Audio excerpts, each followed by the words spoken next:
نحمده ونصلي على رسوله الكريم اما بعد فاعوذ بالله من الشيطان الرجيم بسم الله الرحمن الرحيم ود كثير من أهل الكتاب لو يردونكم من بعد إيمانكم كفارا حسدا من عند أنفسهم من بعد ما تبين لهم الحق فاعفوا واصفحوا حتى يأتي الله بأمره إن الله على كل شيء قدير وأقيموا الصلاة وآتوا الزكاة وما تقدموا لأنفسكم من خير تجدوه عند الله إن الله بما تعملون بصير۔ ترجمہ: دل سے چاہتے ہیں بہت سے اہل کتاب میں سے کاش پھیر دے وہ تم کو بعد تمہارے مسلمان ہونے کے، کفر میں جلتے ہوئے اپنی طرف سے واضح ہونے کے بعد ان کے لیے ہدایت، بس معاف کرو اور درگزر کرو یہاں تک کہ آئے اللہ تعالیٰ اپنے حکم کے ساتھ، بے شک اللہ تعالیٰ ہر چیز پر قادر ہیں، اور قائم کرو نماز اور دو زکوٰۃ، اور جو آگے بڑھاؤ گے اپنی ذاتوں کے لیے کچھ بھی نیک کام، پاؤ گے تم اس کو اللہ کے پاس، بے شک اللہ تعالیٰ ان کاموں کو جو تم کرتے ہو خوب دیکھنے والے ہیں۔ گزشتہ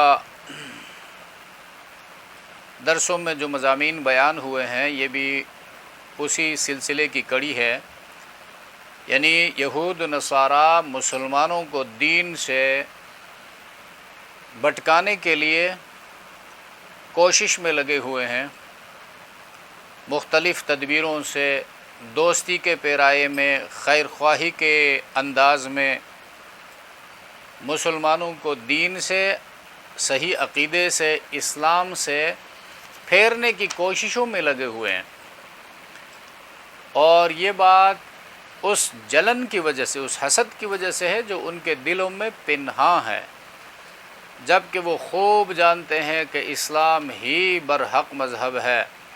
آج بھی مستشرق اورینٹلسٹ اسلامی علوم عربیہ کا، قرآن و سنت کا وہ غیر مسلم ماہر جو قرآن و سنت کا علم پڑھ کر ایمان لائے بغیر قرآن و سنت میں کجی ڈھونڈنے کے لیے، شکوک و شبہات پیدا کرنے کے لیے کوششوں میں مصروف ہیں، وہ یہودیوں میں سے بھی ہیں، عیسائیوں میں سے بھی ہیں، بعض سیرت پر مطالعہ کر رہے ہیں، اور بعض قرآن کریم پر، قرآن کی تفسیروں پر، بعض مسلم معاشرے کے اوپر، بعض علماء کے کردار کے اوپر، الغرض ان کی حکومتیں ان کے لیے فنڈ پرووائیڈ کرتی ہیں کہ اسلام کے اندر رخنہ پیدا کرنے کی کوشش کرو، مسلمانوں کے کردار کو مشکوک بنانے کی کوشش کرو، اور قرآن و سنت کی غلط تشریح لوگوں کے سامنے لانے کی کوشش کرو، اور حکومتوں سے ایوارڈ حاصل کرو۔ تو اس زمانے میں بھی یہ کام ہوتا تھا، اب بھی جاری ہے، اور آئندہ بھی یہ مقابلہ قیامت تک جاری رہے گا۔ اقبال کہتا ہے، ستیزہ کار رہا ہے ازل سے تا امروز، چراغ مصطفی سے شرار بو لہبی۔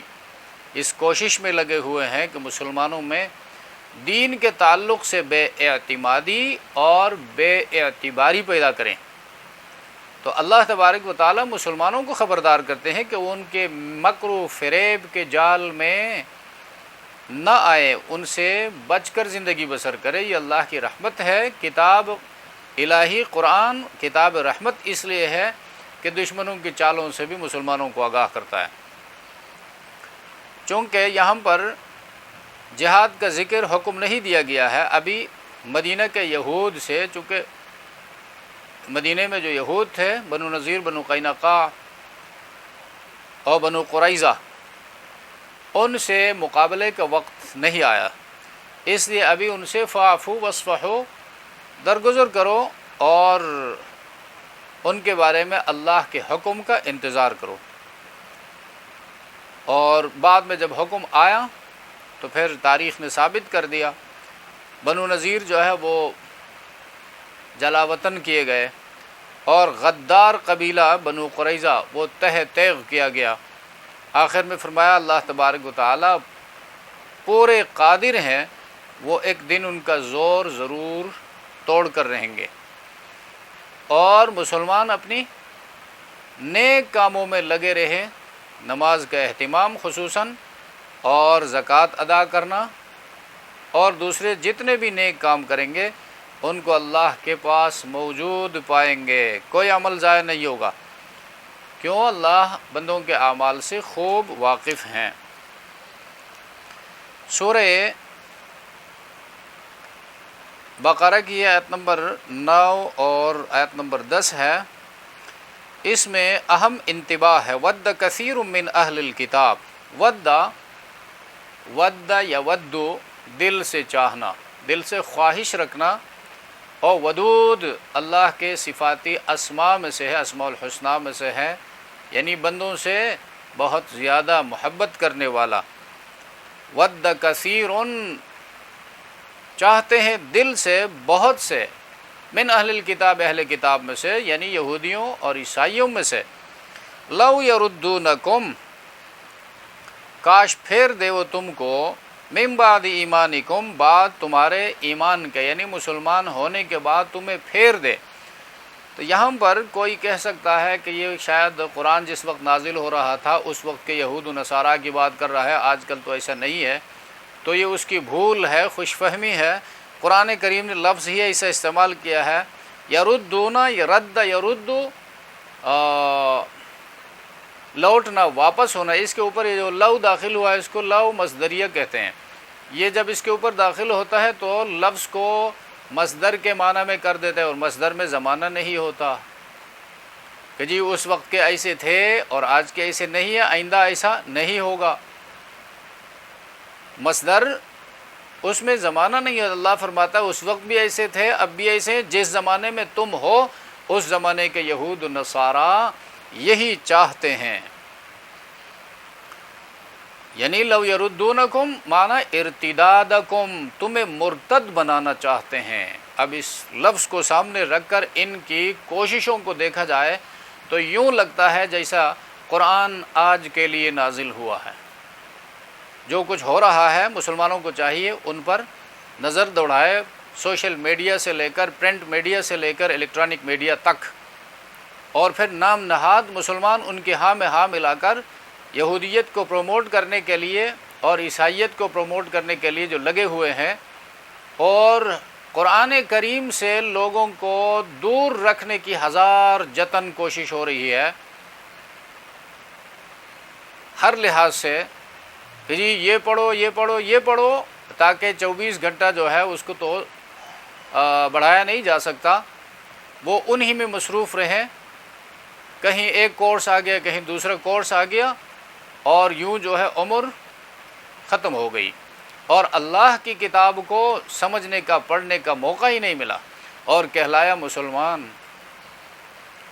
یہی ہماری یونیورسٹیوں، کالجز اور اسکول کا جو نصاب ہے، اس کو ترتیب دیتے ہوئے مسٹر لارڈ میکالے نے یہی کہا تھا کہ میں نے ایسا نظام تعلیم ترتیب دیا ہے جس کو پڑھنے کے بعد وہ کہلائیں گے مسلمان، اندر سے ہمارے ہوں گے عیسائی کہلائیں گے۔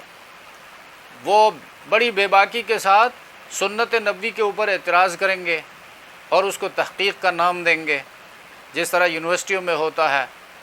کسی طریقے سے صحیح حدیث کو غلط ثابت کیا جائے، یہ تحقیق ہے۔ کسی طریقے سے اکابر اور اسلاف کے خلاف گند اچھالا جائے، یہ تحقیق ہے۔ یونیورسٹیوں میں جو کچھ ہو رہا ہے، کسی طریقے سے دینی مدارس کو بدنام کرنے کی، ان کو حقارت کی نظر سے دیکھنے کی کوششوں میں حصہ لیا جائے اور ایوارڈ حاصل کیا جائے، یہ کوششیں کہاں ہو رہی ہیں؟ مسلمانوں کے ہاتھوں یہ سب کچھ ہو رہا ہے، اور پیسہ استعمال ہو رہا ہے یہود و نصارہ کا۔ تو ود کثیر من اہل الکتاب، تو ان سازشوں کو، ان اسکیموں کو سمجھنا چاہیے، جاننا چاہیے کہ مسلمان کو مسلمان رہنے نہ دیا جائے، بس یہ کوشش ہو رہی ہے۔ باقی وہ یہودی بنتا ہے، عیسائی بنتا ہے، ہندو بنتا ہے، بس مسلمان نہ رہے صحیح معنوں میں۔ اور مسلمان رہنے کے لیے اسلام کے اقدار کے ساتھ اس کا تعلق ہونا ضروری ہے۔ اسلام کے اقدار کیا ہیں؟ اللہ کی کتاب ہے، اور مسلم معاشرے کے اندر مساجد ہیں، اور علماء کرام ہیں، اور دینی عبادات ہیں، نماز ہے، روزہ ہے، زکوٰۃ ہے، حج ہے، اور اسلامی تہذیب کو پروموٹ کرنا ہے، اس کے مطابق زندگی بسر کرنا ہے۔ اب ان راستوں میں وہ لوگ رکاوٹیں کھڑی کرتے ہیں۔ آئے دن اخبارات میں معمولی مسئلہ مسلمانوں کے حوالے سے کچھ ہوتا ہے، آخر وہ بھی انسان ہے، کمزوریاں کوتاہیاں ہوتی ہیں، لیکن مسلمانوں سے، مسلمان عورت سے کوئی کوتاہی ہو جائے تو فی الفور اس کا فوٹیج لے کر شائع کیا جاتا ہے، اس کے اوپر ایک بحث چھڑ جاتا ہے۔ حالانکہ ایسے درجنوں سینکڑوں کام یورپ میں، مغرب میں روزانہ ہو رہے ہیں۔ 2 لاکھ ریپ جو ہے روزانہ امریکہ میں ہو رہا ہے، لیکن اس کا کوئی نہ فوٹیج آتا ہے، نہ کوئی اس کے اوپر بحث کر سکتا ہے، اور پوری زندگی خدا بیزار تہذیب کے نیچے ان کی گزر رہی ہے، اور پوری زندگی حرام خوری میں گزر رہی ہے، کوئی پوچھنے والا ہی نہیں ہے۔ یہاں مسلمان کے ہاں جب اس قسم کی کوئی بات ہوتی ہے تو میڈیا جو ہے اس کو اچھال رہا ہے اپنے 4 پیسوں کی خاطر، لیکن اس میڈیا کے جو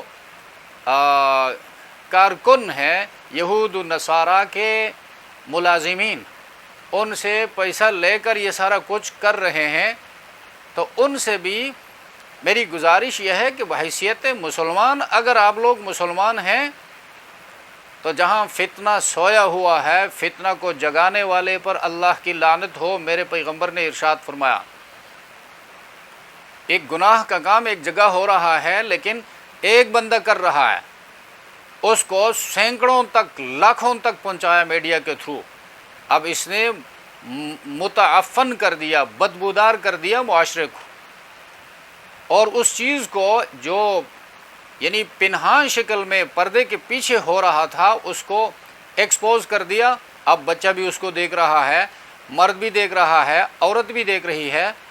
اب اس کی یعنی جو چیز عام سامنے آ جائے، اور دوسری طرف قانون بھی انہی لوگوں کا ہے، اور قانون میں اس کے لیے کوئی سیکشن اگر ہے بھی تو وہ امپلیمنٹ نہیں ہے، اس کے بارے میں کچھ نہیں کہا جا سکتا۔ تو اب یہ سوشل میڈیا والے اس قسم کے گند جب معاشرے میں پھیلاتے ہیں تو یقیناً بدترین عذاب اللہ کے ہاں ان لوگوں کے لیے مقدر ہے۔ ان کو چاہیے کہ اوپن اعلان کر کے آ جائے کہ ہم عیسائیت کو پروموٹ کر رہے ہیں، ہم یہودیت کے لیے کام کر رہے ہیں، تاکہ مسلمان ان کے بارے میں احتیاط رکھیں گے۔ وہ اپنے آپ کو مسلمان کہلا کر جب یہ کام کر رہے ہیں مسلمان کر رہے ہیں خدمت یہودیت اور عیسائیت کی۔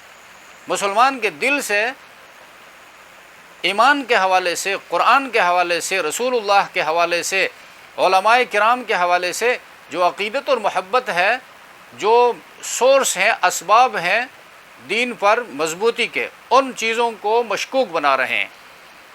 یہی کچھ پیسے کے زور پر ہو رہا ہے، مال کے زور پر ہو رہا ہے۔ وَدَّ كَثِيرٌ مِّنْ أَهْلِ الْكِتَابِ لَوْ يَرُدُّونَكُمْ، تمہیں مرتد بنانا۔ تو مرتد کیسے بنتا ہے؟ کسی کو کان سے پکڑ کر تو مرتد نہیں بنایا جا سکتا۔ مرتد گریجولی، آہستہ آہستہ اس کو دین کے بڑے بڑے امور سے ہٹایا جائے، تاکہ آہستہ آہستہ وہ چھوٹے امور جو ہیں اس کی ڈیلی لائف تک وہ شک و شبے کی نظریں عام ہو جائے، اور آخرکار وہ دین سے بیزار ہو جائے۔ یہ ان چیزوں کا نتیجہ ہوگا۔ من بعد ایمانکم کفارا، تمہارے ایمان لانے پیچھے کفارا، کفر کی طرف، حسدا من عند انفسہم، حسدن، حسد کی وجہ سے۔ حسد کی وجہ سے کیوں؟ یہود و نصارہ یہ کام کر رہے ہیں، اور مسلمانوں کے ساتھ ان کا کیا حسد ہے؟ وہ حسد پرانی حسد ہے، وہ انتظار میں تھے کہ آخری پیغمبر آئیں گے تو بنی اسرائیل میں آئیں گے، اور بنی اسرائیل اور بنی اسماعیل یہ آپس میں چچا زاد ہیں، اور پیغمبر آئے بنی اسماعیل میں، یعنی ان کے چچا زاد میں آیا محمد الرسول اللہ، تو انہوں نے کہا اس کو ہم ماننے کے لیے تیار نہیں ہیں، یہ نبوت کا سلسلہ بنی اسرائیل میں چل رہا تھا، یہ بنی اسماعیل کو کیوں دی گئی، لہٰذا ہم اس کو نہیں مانیں گے، ڈٹ کر اس کا مقابلہ کریں گے۔ یہ سلسلہ اس وقت سے چلا آ رہا ہے۔ تو حسدن من عندی انفسہم، جلتے ہوئے، حسد کرتے ہوئے اپنی طرف سے جو ان کے دلوں میں ہے، من عندی انفسہم، یہ حسدن کی صفت واقع ہو رہی ہے۔ ہاں، من بعد ما تبین لہم الحق، بعد اس کے کہ خوب کھل چکا، واضح ہو چکا ان کے اوپر حق۔ حق کیا ہے؟ ان کی کتابوں میں بھی، تورات، انجیل، زبور میں بھی یہ باتیں تھیں، محمد الرسول اللہ آئیں گے، قریش میں سے ہوں گے، مکے میں آئیں گے، ان کی صفات یہ ہوں گی، یہ ساری باتیں، اور ان کا پیغام یہ ہوگا، ان کی دعوت یہ ہوگی، یہ سب کچھ بالکل واضح ہونے کے بعد حسد کی وجہ اب اور کچھ بچتا نہیں ہے سوائے حسد کے۔ اور حسد کے حوالے سے پھر شریعت اسلامی میں حسد حرام ہے۔ حسد کے مقابلے میں، حسد کا معنی ہے، شرعی معنی اس کا یہ ہے کہ کسی کے پاس نعمت دیکھ کر یہ آرزو کرنا کہ یہ نعمت اس کے پاس نہ رہے۔ مال کی نعمت ہے، جائیداد کی نعمت ہے، قابلیت کی نعمت ہے، کوئی صلاحیت ہے، اللہ کی نعمت ہے، اور دوسرا بندہ جلتا ہے، جیلس ہوتا ہے، یہ اس کے پاس کیوں ہے۔ یہ مطلب نہیں کہ یہ اس سے چھن جائے اور میرے پاس آ جائے، یہ اس میں ضروری نہیں ہے، بس اس کے پاس نہ رہے۔ یہ بندہ جلتا ہے، کڑتا رہتا ہے اندر ہی اندر، اب یہ چیز حرام ہے، ناجائز۔ اس کی وجہ امام غزالی رحمۃ اللہ علیہ نے یہ لکھا ہے کہ یہ حسد کرنے والا اللہ کی تقسیم پر راضی نہیں ہے، اس لیے یہ بہت بڑا گناہ ہے۔ اللہ نے کسی کو عقل زیادہ دی ہے، کسی کو مال زیادہ دیا ہے، کسی کو علم زیادہ دیا ہے، اور کسی کو عمل میں مضبوط بنایا ہے، کسی کو حسن زیادہ دیا ہے، کسی کو اولاد زیادہ دی ہے، یہ سب اللہ کی دین ہے، اللہ کی نعمتیں امتحان کے لیے ہیں بندوں کے پاس، اور نوازا ہے اللہ نے سب کو۔ مثلا غریبوں کو عقل زیادہ عطا کی ہے اور مالداروں کو مال زیادہ دیا ہے۔ غریبوں کو جتنا عقل زیادہ دیا ہے، امیروں کو اتنا عقل کم دیا ہے، اور غریبوں کو عقل جتنا زیادہ دیا ہے، مال اتنا کم دیا ہے، تو بیلنس برابر ہو گیا۔ اور یہی حال دوسری نعمتوں کا ہے، تاکہ دنیا کا نظام بیلنس طریقے سے چل سکے اور ہر انسان دوسرے انسان کے کام آ جائے۔ تو حسد، حدیث میں آتا ہے ان الحسد ایاکم والحسد، حسد سے بچتے رہو، فإن الحسد یاکل الحسنات کما تاکل النار الحطب،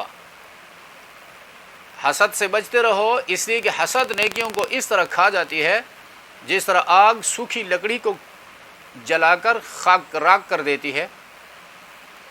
تو حسد، حاسد کے لیے، یہی امام غزالی فرماتے ہیں، حاسد کے لیے اتنا عذاب دنیا میں کافی ہے کہ وہ دوسرے کے پاس نعمت دیکھ کر اندر ہی اندر جلتا رہے، بس مرتے دم تک جلتا رہے، اب اس کو حاصل کچھ بھی نہیں، حسد میں اس کو حاصل کچھ بھی نہیں۔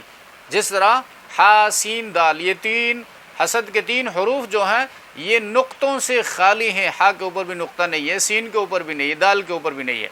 اسی طرح حسد کرنے والا بھی حسد کر کے کسی نتیجے تک نہیں پہنچ سکتا، اس کو کوئی فروٹ، کوئی پھل، میوہ، اس کا کوئی فائدہ حاصل نہیں ہو سکتا، اور آخرت کا جو عذاب ہے وہ اپنی جگہ ہے۔ لہٰذا حسد سے بچنا چاہیے۔ یہ مسلمانوں کے اندر بہت زیادہ ہے، مردوں کے اندر، عورتوں کے اندر، ایک فیملی کے اندر، ایک علاقے کے اندر،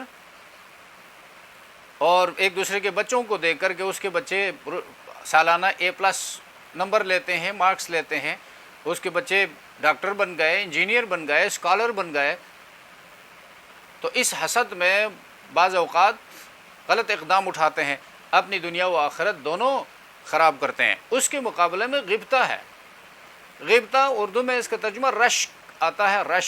رشک کا معنی یہ ہے کہ یہ آرزو رکھنا کہ جس طرح اس کے پاس ہے اس طرح میرے پاس بھی ہو، اور اللہ سے مانگتا رہے کہ یا اللہ میں بھی تیرا بندہ، جس طرح تو نے اس کو نوازا ہے مجھے بھی عطا فرما، اور یہ جائز ہے، شریعت کا حکم ہے۔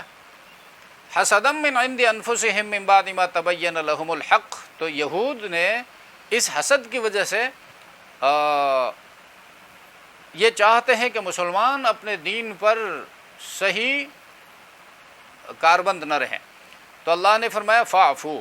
اب مقابلے میں یہ سارا کچھ ہوتا ہے تو جذبات موجزن ہوتے ہیں انسان کے، اللہ نے فرمایا فاعفو، اب ان سے بدلہ لینے کا، یہود سے، مدینہ کے جو یہود تھے ان کو نکالنے کا وقت نہیں آیا تھا، فرمایا عفو، درگزر سے کام لو، وصفحو، ان کو خیال میں بھی مت لے آؤ، حتی یاتی اللہ بامری، یہاں تک کہ اللہ آ جائے اپنے حکم کے ساتھ۔ حکم کے ساتھ اللہ آنے کا مطلب ان کے بارے میں جہاد کا حکم نازل کرے تاکہ تم لوگ ان کو مدینے سے نکال باہر کرو گے، اور 7 ہجری میں خیبر سے بھی ان کو نکال کر باہر کر دیا۔ ان اللہ علی کل شیء قدیر، بے شک اللہ ہر چیز پر قدرت والا ہے۔ واقیموا الصلاۃ، ہاں جہاد کا حکم ان کے مقابلے میں نکلنے کا حکم تو نہیں ہے، لیکن دین پر قائم رہو تاکہ اللہ کے ساتھ تعلق مضبوط رہے، تو دشمن کے ساتھ مقابلہ کرنا آسان ہو جائے گا۔ اقیموا الصلاۃ وآتوا الزکاۃ، قائم کرو نماز۔ اقیموا الصلاۃ، اقامت الشیء توفیۃ حقہ، کسی چیز کو قائم کرنے کا مطلب یہ ہے کہ اس کا پورا پورا حق ادا کیا جائے، تو نماز کا پورا پورا حق ادا کرو، نماز کا اہتمام کرو، وقت پر نماز پڑھو اور جماعت کے ساتھ نماز پڑھو، خشوع و خضوع کے ساتھ نماز پڑھو۔ وآتوا الزکاۃ، اور دو زکوٰۃ، مال کا حق۔ اب باقی، اب یہ صلاۃ جو ہے بدنی عبادت ہے، زکوٰۃ مالی عبادت ہے، اور حج مال اور بدن دونوں سے مرکب عبادت ہے، وہ بھی اس میں داخل ہے، اور روزہ بدنی عبادت ہے، وہ بھی اس میں داخل ہے۔ اقیم الصلاۃ کے نیچے تمام بدنی عبادات داخل ہیں۔ صلوات، اتحیات میں جب ہم پڑھتے ہیں التحیات زبانی عبادتیں، تحیہ، صلوات بدنی باتیں، اور طیبات مالی عبادتیں، للہ اللہ ہی کے لیے ہیں۔ تو اقیم الصلاۃ میں تمام بدنی عبادات داخل، آتوا الزکاۃ میں تمام مالی عبادات داخل۔ یہ مطلب نہیں کہ صرف نماز روزے سے تم مسلمان رہو گے اور حج کا انکار بھی کرو تو کوئی مسئلہ نہیں، یہ مطلب نہیں ہے۔ اقیم الصلاۃ وآتوا الزکاۃ، یہ دو حکم جو ہے بدنی اور مالی عبادت، ان کا قرآن میں جہاں ذکر آتا ہے ساتھ ساتھ آتا ہے۔ یہ پہلے بتایا جا چکا ہے، ایک بندہ 5 وقت نماز میں مسجد میں حاضر رہتا ہے تو زکوٰۃ کی ادائیگی اس کے لیے آسان ہو جاتی ہے۔ وہ آسان اس طرح، آپ کے ساتھ ایک بندہ ہے 5 وقت نماز میں حاضر ہے، تو اسے ملنا ہوتا ہے، حال احوال خیریت پوچھنا ہوتا ہے، تو پتہ چل جاتا ہے کہ بھئی اس کا آمدن کتنا ہے، اس کے بچے کتنے ہیں، اہل و عیال کتنے ہیں۔ لہٰذا زکوٰۃ کے لیے نماز جو ہے ایڈورٹائزنگ ایجنسی ہے، کسی تکلیف کے بغیر آپ کو مستحق زکوٰۃ کا پتہ چل گیا تو باقی خاموشی سے زکوٰۃ اس کے حوالے کر دو۔ اس کا ایک فائدہ یہ ہے قرآن نے جو ان کو ساتھ ساتھ ذکر کیا ہے۔ اقیم الصلاۃ، نماز پریشانیوں کا جو حل ہے وہ نماز کے اندر ہے۔ حدیث میں اللہ کے رسول کے بارے میں آتا ہے کان اذا حزبہ امر بادر الی الصلاۃ، کوئی مشکل پیش آتا، کوئی ٹینشن میں ڈالنے والی بات یا کام پیش آتا تو نبی علیہ السلام نماز کی طرف متوجہ ہو جاتے، تو اللہ تبارک و تعالیٰ اطمینان نازل فرماتے اور دل میں اس مسئلے کا حل ڈالتے، اور اللہ کے ساتھ تعلق کا واحد ذریعہ نماز ہے۔ وآتوا الزکاۃ، اور دو زکوٰۃ، زکوٰۃ دینے سے ایک تو اسلام کا اہم رکن، اسی کہ زکوٰۃ کا منکر مسلمان نہیں ہو سکتا، نماز کا منکر مسلمان نہیں ہے۔ 5 وقت کی نماز فرض ہے، کسی ایک وقت کی نماز کا منکر بھی مسلمان نہیں ہے۔ عصر کی نماز کا منکر یا مغرب کی نماز کا منکر یا عشاء کی نماز کا منکر یا ظہر کی نماز کا منکر، وہ کافر ہے، اللہ کے حکم کو نہیں مان رہا ہے۔ اس طرح اگر کوئی 5 وقت کی نماز کا منکر ہو گیا وہ تو بڑا کافر ہے، اور یہی حال تمام ارکان اسلام کا ہے۔ اب زکوٰۃ ہے، اس کا منکر بھی دائرہ اسلام سے خارج ہو جائے گا، حج کا منکر بھی دائرہ اسلام سے خارج ہے، روزے کا منکر بھی دائرہ اسلام سے خارج ہے، اس لیے کہ بنی الاسلام علی 5، اسلام کی بنیاد 5 چیزوں پر ہے۔ توحید و رسالت کے اقرار کے بعد اقامت الصلاۃ، نماز ادا کرنا، روزہ رکھنا، حج کرنا، اور رمضان المبارک کا روزہ رکھنا۔ تو زکوٰۃ دینے سے ایک تو لوگوں کے ساتھ ہمدردی ہوگی اور لوگ آپ کے قریب آئیں گے، لوگوں سے محبت ہوگی، لوگ آپ کے قریب آئیں گے، اور پھر دعوت دینا بھی آسان ہو جائے گا۔ لوگ آپ کے قریب آئیں گے تو ان کو اللہ کی طرف بلاؤ، ان کو دین کی بات پہنچاؤ۔ اور دوسرا فائدہ یہ ہوگا اقیموا الصلاۃ آتوا الزکوٰۃ۔ تکبر کا علاج جو ہے، انسان مال کی وجہ سے، دنیاوی اسٹیٹس کی وجہ سے تکبر اور غرور میں بعض اوقات مبتلا ہو جاتا ہے۔ تو اقیموا الصلاۃ، نماز کا حکم دیا۔ نماز میں اللہ کی بڑائی ہے، اپنی بڑائی نہیں ہے۔ اللہ اکبر کہہ کر تکبیر تحریمہ ہاتھ باندھتا ہے اور پھر اس کی تعریف شروع کرتا ہے اور قرأت کرتا ہے، پھر جھکتا ہے، اور جھکنے کے بعد اس سے آگے پھر جھکتا ہے، سجدے میں چلا جاتا ہے۔ تو انسان کے اندر جب غرور اور تکبر کی جو بیماری ہے یہ ختم ہو جاتا ہے۔ تو نماز کے اندر عاجزی ہے، اور زکوٰۃ انسان کے اندر حب مال ہے، مال کے محبت میں بعض اوقات انسان حد سے تجاوز کرتا ہے، لہٰذا زکوٰۃ کو اللہ نے فرض فرمایا کہ یہ مال میرا دیا ہوا ہے، لہٰذا میرے حکم کے مطابق میری رضا کے لیے میرے نادار بندوں تک 2.5% پہنچانا ہے۔ اور یہ دوسروں کا حصہ زکوٰۃ کے اندر رکھا، مال کے اندر۔ یہ جب تک مال کے اندر ہے مال گندا ہے، حرام مال حلال کے ساتھ مکس ہے، لہٰذا جب تک زکوٰۃ نہیں نکالا ہے وہ مال حرام ہے، اس مال کو پاک نہیں کہا جا سکتا، وہ مال گندا ہے، دوسروں کا حق جو ہے اس کے ساتھ ملوث ہے۔ تو لہٰذا زکوٰۃ کو بھی اللہ نے فرض فرمایا، اور انسان کے اس حب مال کا علاج ہو گیا کہ مال کے محبت کو دور کر دیا اللہ کی محبت میں، تو اللہ کی محبت آ گئی، تو نماز سے تعلق بڑھ گیا اور زکوٰۃ سے اللہ کی محبت آ گئی۔ تو ساتھ ساتھ ان کو اس لیے بیان کرتا ہے قرآن کریم متعدد مقامات پر، وما تقدموا لانفسکم، اور عام کر دیا۔ اب اقیموا الصلاۃ آتوا الزکوٰۃ خاصی باتیں تھیں، اب وما تقدموا، جو کچھ تم آگے بھیجو، لانفسکم، اپنی جانوں کے لیے، من خیر، بھلائی میں سے، من خیر، نیکی میں سے، چھوٹی نیکی بڑی نیکی، تجدوہ عند اللہ، اس کو پاؤ گے اپنے رب کے ہاں۔ تجدوہ، تو اسے پتہ چلا یہ ہمارے اعمال جو ہے، ہماری نمازیں، ہمارے روزے، زکوٰۃ، حج، خیرات، صدقات، یہ سب یہ آگے پارسل کیے جاتے ہیں، ہم سے پہلے پہنچ جاتے ہیں اور وہاں پر سٹور ہو جاتے ہیں۔ تجدوہ عند اللہ، اور جب مرنے کے بعد تم وہاں پہنچو گے اور اپنے اعمال کو مرتد ہو کر برباد نہیں کیا ہے، ریاکاری کر کے برباد نہیں کیا ہے، احسان جتلا کر برباد نہیں کیا ہے، تجدوہ عند اللہ، اس عمل کو اللہ کے ہاں پاؤ گے اور اس کا پورا پورا اجر بھی تمہیں مل جائے گا۔ ان اللہ بما تعملون بصیر، بے شک اللہ تبارک و تعالی جو کچھ تم کرتے ہو، جو کچھ تم کرتے ہو، بصیر، اس کو دیکھنے والا ہے۔ تو دیکھنے والا اللہ ہے، اور اجر دینے پر بھی پورا پورا قادر ہے، لہٰذا اعمال میں آگے بڑھتے رہو۔ سبحان ربک رب العزت عما یصفون۔